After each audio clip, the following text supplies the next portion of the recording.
the big picture before we get to the 10 news. The Wyckoff picture for Solana, it is transiting from distribution cycle into the accumulation cycle.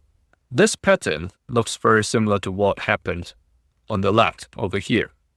Back in May, June time 2022, exactly 4 years ago.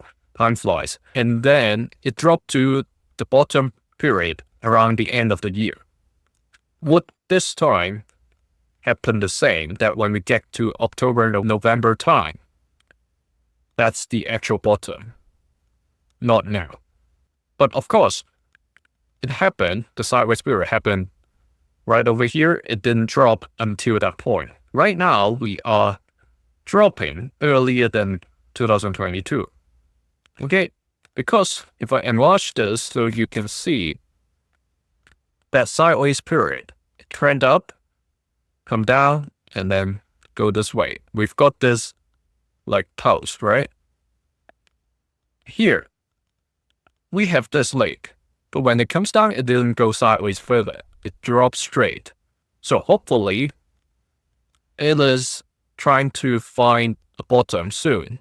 If not, then it is going to follow the trend in the daily chart.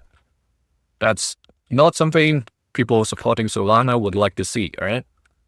Having said that, it is not abnormal to see the price drop even further before the panic over stage appears, and then it starts to consolidate sideways. Okay, it doesn't have to repeat exactly the same in terms of the pattern. Okay, this time it can drop before it flats out. Let's observe in the next couple of weeks to see whether the price or the drop in the market is going to stabilize. Stock market is dropping today. Crypto market is dropping crazy even after a few days. It may take a while before this finish. Let's go to the news. So here comes the top 10 news in the coming week that's going to impact Solana's prices. The very first one, of course, is CPI inflation. The expectation is that if inflation is going to be sticky, the bear spin would be the inflation shock is going to hit risky assets like Solana and the crypto, across the board. And why is that? Because if inflation is hotter, that means the rate cut expectations will be pushed further out, meaning people are expecting rising yields, strengthening dollars, and this is not good for crypto, including Solana. The bull case is that inflation cools down, and that is going to bring back, expectation for rate cuts and easing of liquidity environments. Very straightforward.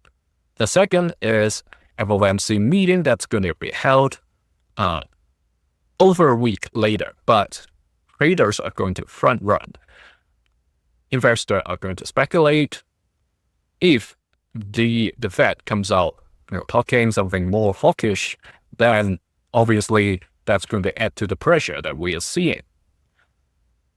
The bear side apart, the upside or the bull spin is that the market is betting on future easing.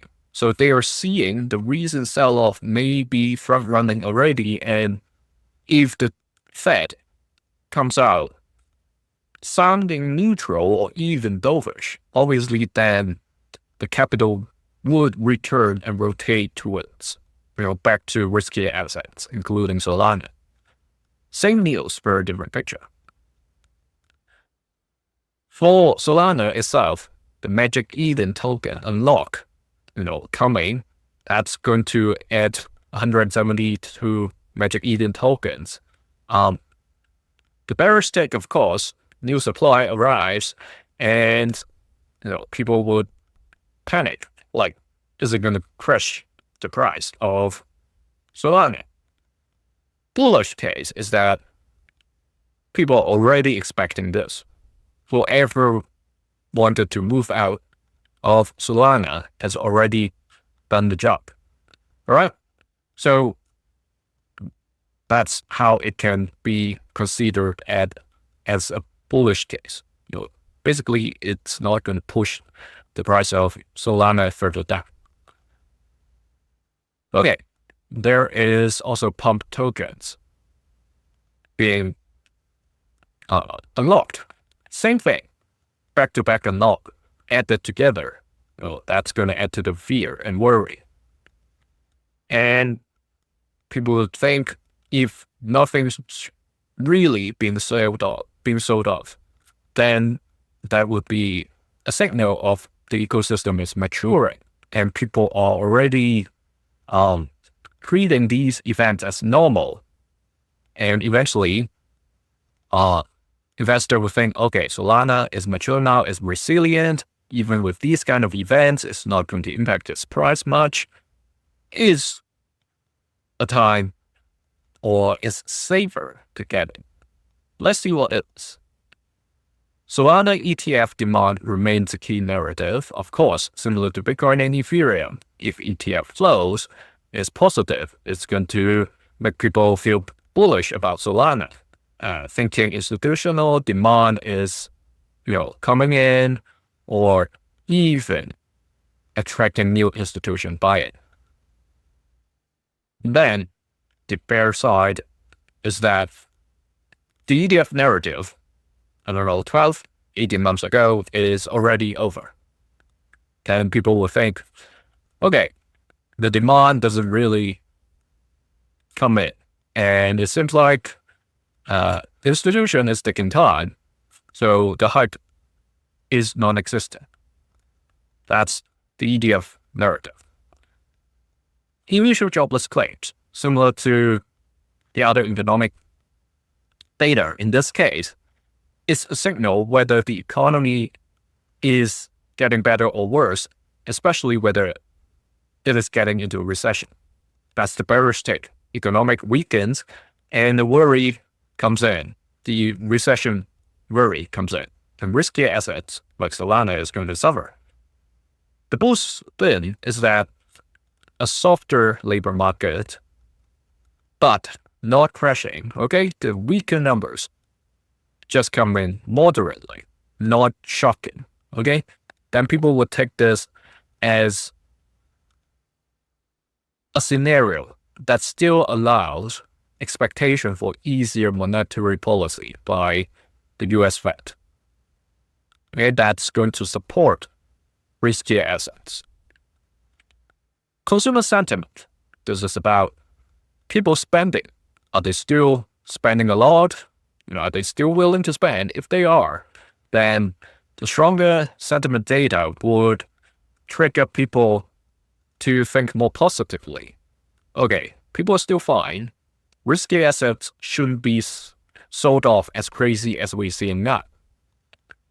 The bearish spin, however, is that consumers are turning defensive. Okay, they are really tight, living paycheck to paycheck. Let's wait and see or pack our money to savor assets in case anything happens out of the blue. That's the case. Middle East, Israel, Iran, US, are they going to have a deal? Are they going to not have a deal? Okay. Continuous uncertainty is going to cause more sell-off.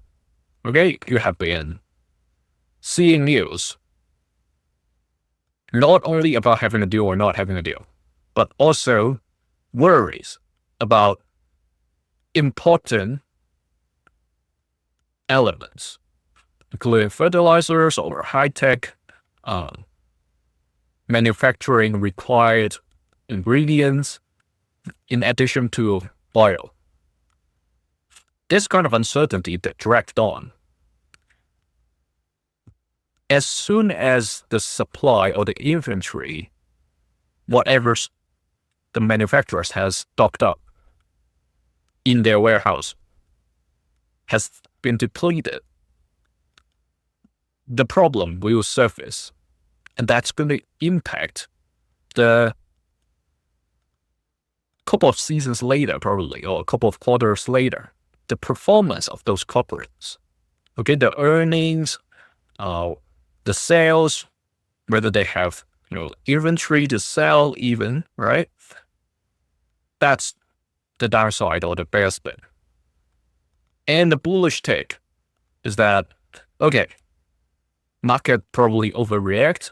As in the case of the past few days, people would think, okay, some people are overreacting. It's time for us to go in. Some people buy the dip in these kind of scenario. Okay. And then that's when they accumulate. That's the bullish take. So whether or not it is true, it doesn't matter. It all depends on the risk appetite of individuals or institutions. What's your case? You can let me know in the comment. Next is war headlines. Not only the Middle East, but Russia and Ukraine as well. That hasn't been settled. If the situation over there changes because of what's happening in the Middle East, then there would be new sanctions or military developments, or even European Union stepping in either a subtle way or like a more obvious way. It's going to be different. But of course, the bullish side is if a peace deal can finally be nailed down, then that's going to bring a lot of relief to the market. The bearish take, of course, the instability or even escalation, that's going to be asking people to park their money to safer locations for a little longer if they have not already rotated out of the riskier assets like Solana or other crypto. Last but not least, Bitcoin ETF outflows. Okay, obviously, people would refer to the top three, the big three, ETH, Bitcoin, Solana, and look at how everything is performing, right? If there's outflow or inflow into Bitcoin or Ethereum, that's going to impact people's sentiments towards whether they want to get into Solana or not. So the bearish spin is very straightforward. Okay, if persistent Bitcoin outflows, people will think, okay, it's risk reduction time, and they're going to, sell Solana as well, just to rebalance the portfolio. Okay, I'm going to turn my, let's say, crypto portfolio from 15% down to 10%, and obviously I'm going to do it across all the ETFs, all the crypto ETFs I have, right? The bull spin, however, is that ETF narrative comes back, and developer activities, business adoption, all drives to people seeing, okay, it is getting a little bit healthy, and on track. It's getting traction, even given these kind of market sell-off. It seems like these guys, the big three, including Solana, are doing better, and they re-evaluate and get back onto the project when buying so. That can be the bull spin. All right. So that's the 10 news in the coming week that's going to impact Solana. And let me know in the comment what's your hottest call, and you can find my weekly newsletter on Substack that helps you better understand the market, the rotation, all that. If you're interested to get access to these sessions 2 days earlier, join the current channel members now. Thank you. See you in the next video.